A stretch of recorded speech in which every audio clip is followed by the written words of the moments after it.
नमस्कार। कार्यक्रम खास मुलाकात में आपका बहुत बहुत स्वागत है। और आज इस कार्यक्रम में हमारे साथ एक विशिष्ट व्यक्तित्व हैं। मध्य प्रदेश की भारतीय जनता पार्टी की राजनीति की मैं बात कर लूं या फिर मैं बात कर लूं एक ऐसे राजनीतिक कार्यकर्ता की जो राजनीति में रहते हुए भी राजनीति की चमक दमक से उन्होंने अपने को बचा के रखा।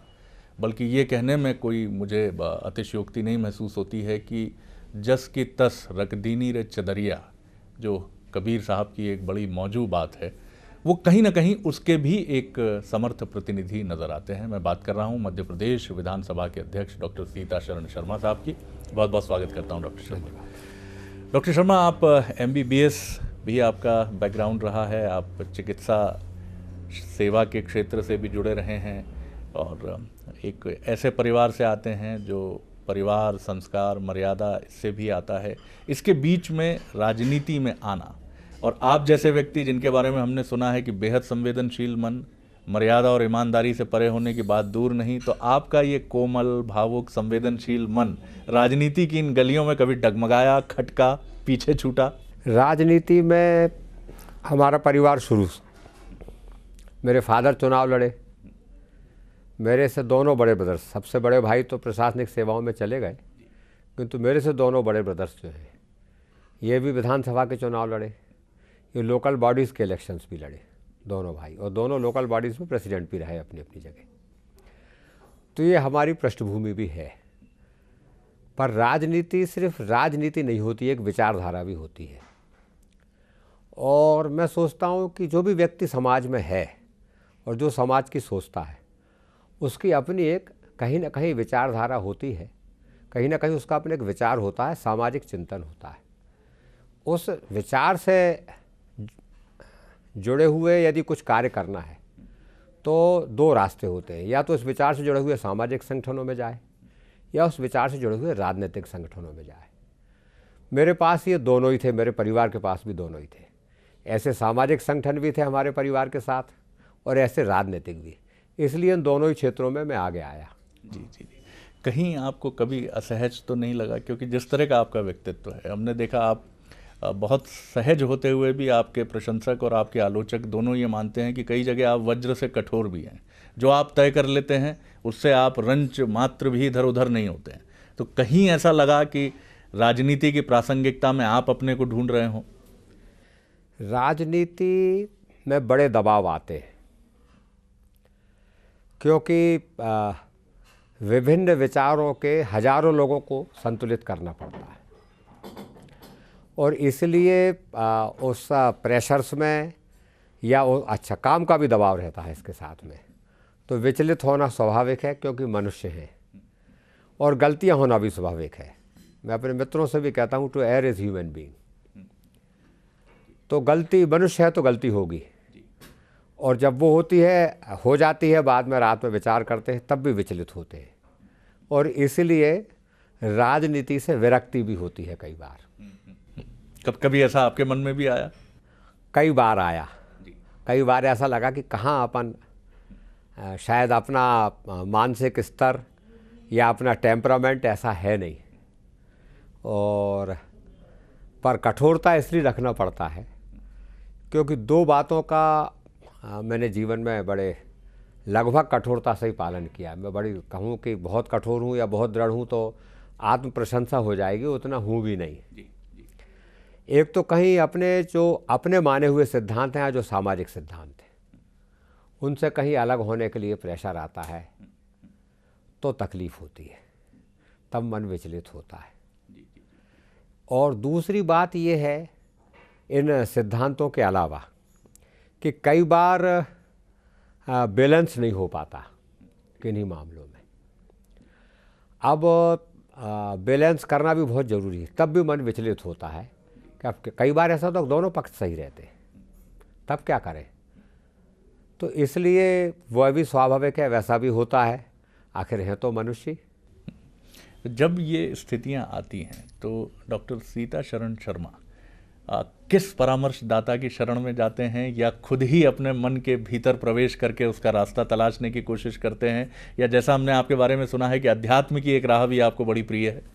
देखिए, परामर्श तो लेता हूँ मैं, मेरे बड़े भाई हैं गिरजा शंकर जी 2 बार विधायक भी रहे हैं, आप जानते हैं उन्हें अच्छी तरीके से। घोर सिद्धांतवादी और दृढ़ निश्चयी, पर इसके बाद भी कर्ता मन की हूँ। दूसरी बात यह है कि मर्यादाओं का उल्लंघन ना मैं खुद करता और ना कोई दूसरा करे उसको पसंद करता, और इसलिए जब कोई दूसरा करता है तब भी मन विचलित होता है। और इसलिए मेरे आदर्श भी हमेशा ही राम रहे, क्योंकि वो मर्यादा पुरुषोत्तम कहलाए और उन्होंने भी मर्यादाओं को कहीं छोड़ा नहीं। इसलिए द्वैत में भी राम ही मेरे आदर्श लेकिन जीवन भर राम परीक्षा ही देते रहे, कसौटियों पर अपने को 24 कैरेट खरा साबित करते रहे। कहीं आपने वो द्वंद अपने जीवन में भी अनुभव किया कि हमेशा आपको लगा कि आपको प्रूव करना पड़ रहा है, चाहे राजनीतिक क्षेत्र हो, चाहे सामाजिक क्षेत्र हो, चाहे घर के लोग हों, चाहे आपका मतदाता वर्ग हो? सचमुच ऐसा ही है, और जितने क्षेत्र आपने गिनाए सभी जगह प्रूव करना पड़ा। एक आश्चर्य की बात और है, सामान्यतः सत्य को प्रमाण की जरूरत नहीं होना चाहिए, पर अब जो समय चल रहा है उसमें झूठ को तो प्रमाण की ज़रूरत नहीं है, पर सत्य को है। और अपने राजनीतिक जीवन में भी मैं ऐसा नहीं कहता कि मैं गांधी जी के समान सत्यवादी हूँ, पर मोटे तौर पर झूठ नहीं बोलता। मैं ऐसा नहीं बोलता कि मैं हमेशा सत्य बोलता हूँ, पर मैं ऐसा कह सकता हूँ कि सामान्यतः या लगभग हमेशा ही मैं झूठ नहीं बोलता।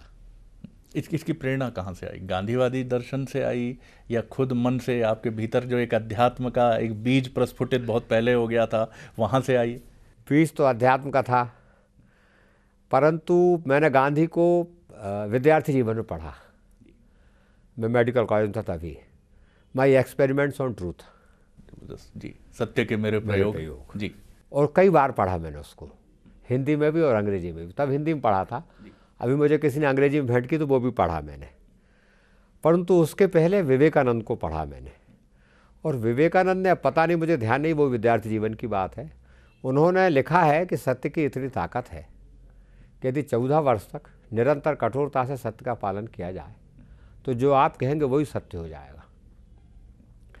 ये बात भी मेरे मन पर कहीं गहरे बैठी, और मैंने अपने जीवन में भी इस बात को देखा है। सामान्यतः मैं जो कहता हूँ वो सत्य नहीं होता, किंतु सामान्यतः जब मैं सत्य बोलता हूँ तो सामने वाले को उसको मानना पड़ता है। ये भी एक प्रभाव ही है कहीं ना कहीं उसका, और गांधी के जीवन में तो हमने कदम कदम पे देखा। जी जी। तो कहीं आप ये मानते हैं कि शायद यही वजह थी कि विवेकानंद ने जब शिकागो सम्मेलन में जब उन्होंने कहा कि my fellow American brothers and sisters, तो ये एक छोटा सा शब्द था, कोई इसमें चमत्कार नहीं था, लेकिन तालियां गड़गड़ाता रहा हॉल, और शायद इसीलिए कहा गया है कि शब्द के पीछे व्यक्तित्व, चरित्र का होना बहुत ज़रूरी है।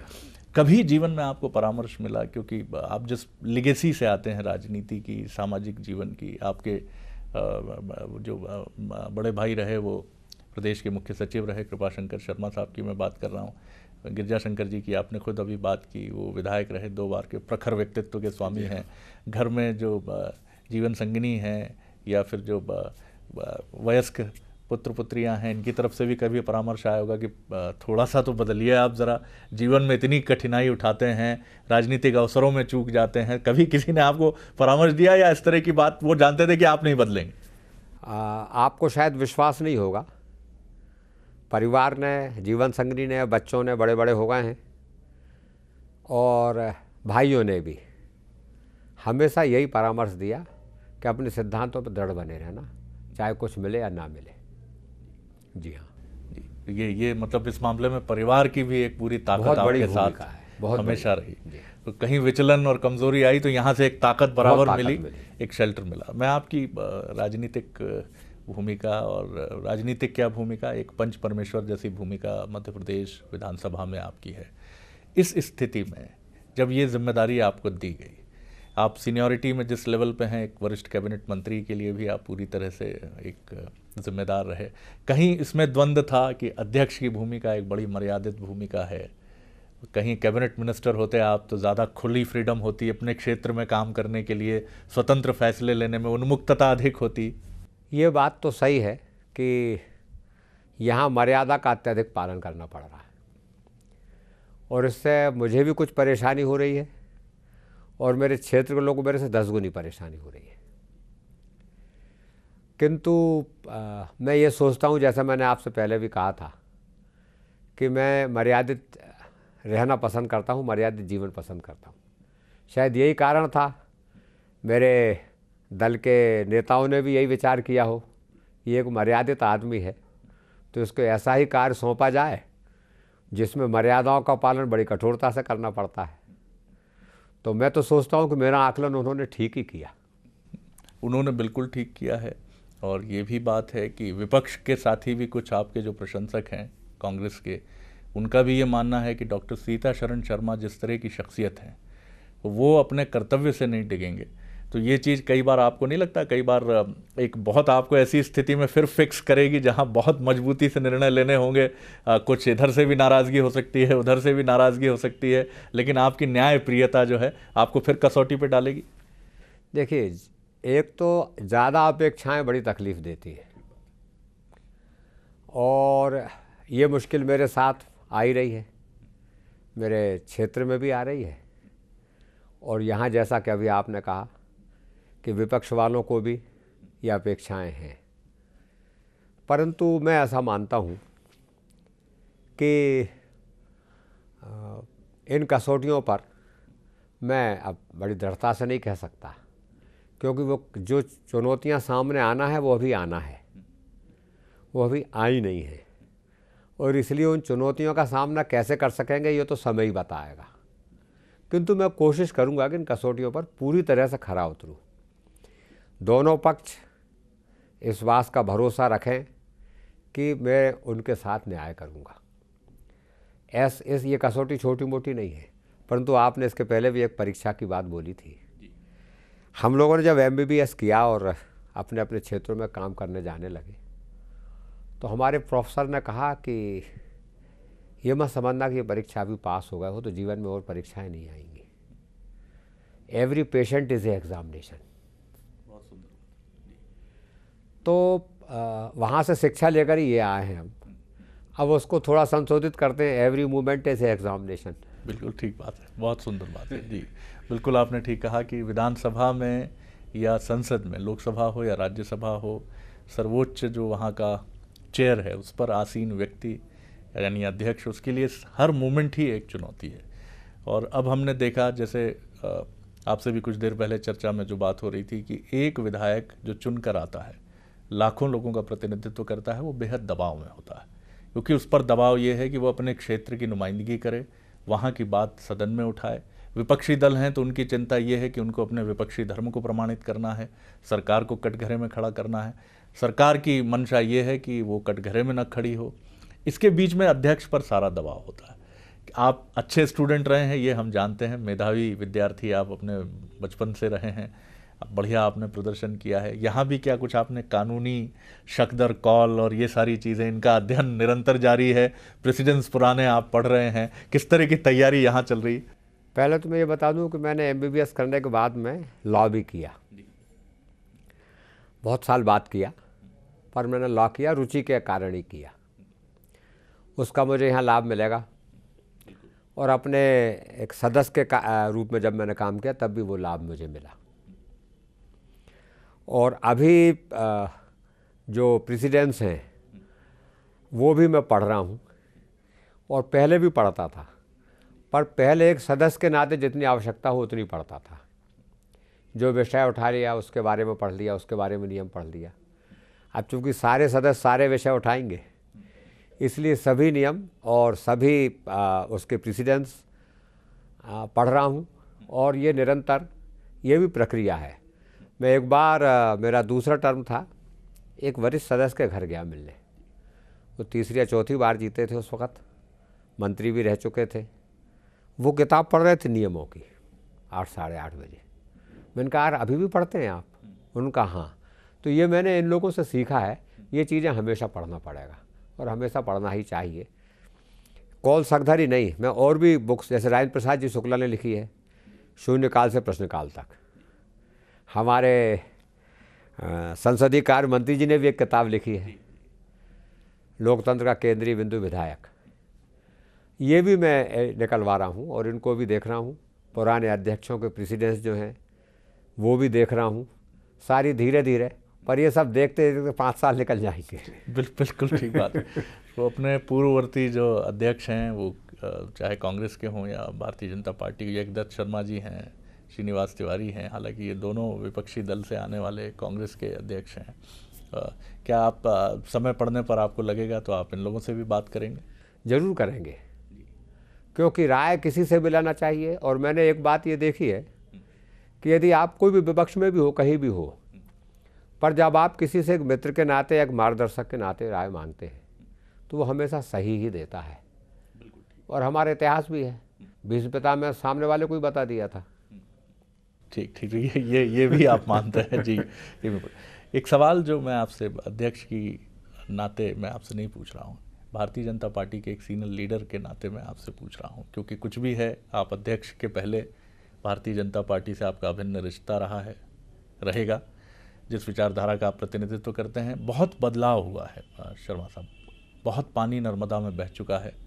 कांग्रेस बीजेपी, मैं इसको दलीय से नहीं जोड़ रहा हूँ, आज सारे राजनीतिक दल, एक अरविंद केजरीवाल आते हैं, राजनीतिक दल जितने हैं उनको कसौटी पर खड़ा मान लिया जाता। मैं नहीं कहता कि वो कसौटी पर हैं कि नहीं, लेकिन ऐसा परसेप्शन जाता है कि सब खराब, सब खराब, सब खराब। आपकी पार्टी में भी वो पीढ़ी त्याग तपस्या की जिसके एक प्रतिनिधि आप खुद हैं, अब ऐसे लोग नहीं दिखते हैं। ये बात आपको भी चिंता में डालती है? चिंता में अनेक बातें डाल रही हैं। एक बात तो आप ये देखें, ये तो चिंता की बात है ही, कि सही बात आपने कही कि एक व्यक्ति आता है, वो उंगली उठाता है और सब लोग जिस पर वो उंगली उठाता है उससे प्रश्न पूछने लगते हैं। ये चिंता की बात है। किंतु इसके अलावा एक चिंता की बात और है, और ये क्यों ऐसा हो रहा है कि वो एक आदमी उंगली उठाता है और सब हम लोगों से ही, राजनीतिक दलों से ही प्रश्न पूछने लगते हैं? क्योंकि संसद में और विधानसभाओं में जो प्रदर्शन चुने हुए प्रतिनिधि कर रहे हैं, उस प्रदर्शन से उनकी विश्वसनीयता घट रही है। और इसीलिए कोई भी व्यक्ति आता है, चाहे वो अरविंद जी हो चाहे कोई हो, और वो प्रश्न उठाता है और उस प्रश्न के साथ जनता खड़ी हो जाती है और उत्तर पूछने लगती है। इसके लिए इन जनप्रतिनिधियों को समझना पड़ेगा और इनको ये जानना पड़ेगा कि हमारी प्रतिष्ठाएं इनके कारण सबकी हो रही हैं। 3 लोग गड़बड़ी करते हैं और 230 लोगों पर उंगली उठती है कि ये सब वैसे ही है। तो ये चिंता का विषय है और इसका फिलहाल कोई हल भी दिखता नहीं। ठीक बात है, ये बड़ी आपने ईमानदारी से ये बात मानी, बिल्कुल ठीक बात है जी। तो इस पर भी विचार करेंगे। मैंने भी विचार किया है कि इस विधानसभा सत्र के बाद मैं भी लोगों के साथ बैठूंगा। पर भारतीय जनता पार्टी के बारे में अब चूँकि ये आपने कहा कि अब एक उसके वरिष्ठ कार्यकर्ता के नाते भी ये बात है, जहाँ तक मर्यादाओं का प्रश्न है, आप अभी भी देख लीजिए, भारतीय जनता पार्टी ने फिर भी एक आचार संहिता अपने सदस्यों के लिए लागू की है। कोई मंत्री अपनी ही सरकार के खिलाफ वेल में जाकर प्रदर्शन बीजेपी में नहीं कर सकता, पर दिल्ली में हुआ ये, मिनिस्टर्स कर रहे हैं। तो अब ये तो दलों के नेता को ही देखना पड़ेगा जी। लेकिन आप भी अपने स्तर पर कोशिश करेंगे जी। पर मैं भी अपने स्तर पर करूँगा, क्योंकि अल्टीमेटली ये बीमारी तो सभी जगह है, सभी जगह है। पर आचार संहिता में मैं जब एक सदस्य के नाते रीवा की कार्य समिति में गया था बीजेपी की, तो अब यद्यपि उसका बहुत कठोरता से पालन नहीं हुआ, यह भी स्पष्टतः स्वीकार करता हूँ, पर आचार संहिता की बात हुई थी। कैलाश जोशी जी शायद उसका प्रदेशाध्यक्ष थे या वो वक्ता के रूप में आए थे, और उन्होंने एक आचार संहिता पढ़ करके सुनाई थी। हम लोगों ने प्रश्न भी पूछे थे। तो कम से कम बात तो होती है कि ये पालन करना है। और इसलिए आप अभी भी देखिए कि किन्हीं खराब शब्दों का उपयोग ये सदस्य नहीं करते बीजेपी के। एक सवाल ये भी इन दिनों मध्य प्रदेश की राजनीति में है, जो मध्य प्रदेश विधानसभा में भी जो सत्र मार्च में आएगा, संक्षिप्त सत्र है, लेकिन उसमें ये सवाल उठेगा कि व्यापम घोटाले का जो एक इशू है, इसको मैं आपसे राजनीतिक या अध्यक्ष के नाते मैं आपसे ये प्रश्न नहीं कर रहा हूँ, मैं इसको आपको एक राजनीतिक कार्यकर्ता के नाते पूछ रहा हूँ कि मध्य प्रदेश का एजुकेशन में बड़ा ख़राब नाम है। आज से नहीं, बीजेपी के 10 वर्षों में नहीं, उसके पहले भी हम जाएं तो मध्य प्रदेश की गणना कभी एक बहुत बड़े संस्थानों वाले प्रदेश, बहुत आगे बढ़ने वाले प्रदेश के रूप में, और इस घोटाले ने तो और कलंक ही लगाया मध्य प्रदेश में। क्या आपकी ये भी कोशिश होगी कि सरकार, चूंकि आप सदन के नियंता संचालनकर्ता के रूप में काम करेंगे, कि कम से कम एजुकेशन से जुड़ी चीज़ें गंभीरता से उठें, पक्ष विपक्ष दोनों इस तरफ ध्यान रखें?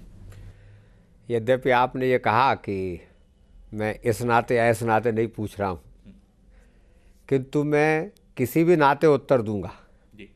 उसका अर्थ राजनीतिक हो जाएगा जी। और इसीलिए मेरे लिए यही उचित है कि मैं इस प्रश्न का उत्तर नहीं दूं। जब ये विषय वहाँ आएगा तब जैसी परिस्थितियाँ होंगी, जिस ढंग से उसको उठाया जाएगा, जिन नियमों में उठाया जाएगा, उनके हिसाब से निर्णय किया जाएगा। हमें ये भी पता चला है कि इटारसी में वो बच्चे जो घर से भाग जाते हैं, इटारसी एक ऐसा जंक्शन है कि देश के अलग अलग हिस्सों से बड़ी संख्या में वहाँ बच्चों का आना, जो किन्हीं किन्हीं कारणों से घर छोड़ते हैं, नाबालिग बच्चे, उनका आना होता है। हमने सुना है कि एक 50 से अधिक बच्चों का एक छोटा सा ऐसा केंद्र भी आप संचालित करते हैं। ये भी आपके व्यक्तित्व का एक अलहदा पक्ष है। तो कैसे ये प्रेरणा मन में मिली और किस तरह से, कितने बच्चे हैं वहाँ और क्या भूमिका रहती है आपकी? मैं 80 से 90 के बीच में gurdwara free dispensary, Guru Nanak free dispensary, माननीय सरताज सिंह जी उसके संचालक थे, जो अभी मंत्री हैं PWD के। मैं उसमें एक डॉक्टर के नाते बैठता था। वहाँ कुछ बच्चे आते थे इलाज कराने जिनका कोई नहीं होता था और वो स्टेशन पे सोते थे। तब से ये प्रेरणा मेरे मन में थी कि कुछ किया जाना चाहिए। किंतु पहले 10 साल और उसके बाद 10 साल राजनीति की आपाधापी इसमें निकल गए। जब मैं इन दोनों चीज़ों से मुक्त हुआ तो मेरा ध्यान फिर उधर ही गया और तब हमने 7 बच्चों से इसको शुरू किया, जो करीब 80-90 तक पहुंच गया था। कई बार 100 हो जाते थे, परंतु अब हमने उसको सीमित कर दिया है उसको, क्योंकि हमारे पास भी क्षमताएं सीमित हैं। तो अभी 45 बच्चे हैं वहाँ और 50 तक हमने उसको रखा है। किंतु मैं ऐसा मानता हूँ कि ये समुद्र में से एक लोटा जल निकाल के उसको मीठा करने के समान है। इस क्षेत्र में बहुत काम करने की ज़रूरत है और मैं तो लगभग कुछ भी नहीं कर रहा। आप तो ये समझ सकते हैं कि एक प्रयोग हो सकता है, पर यह समाधान नहीं है।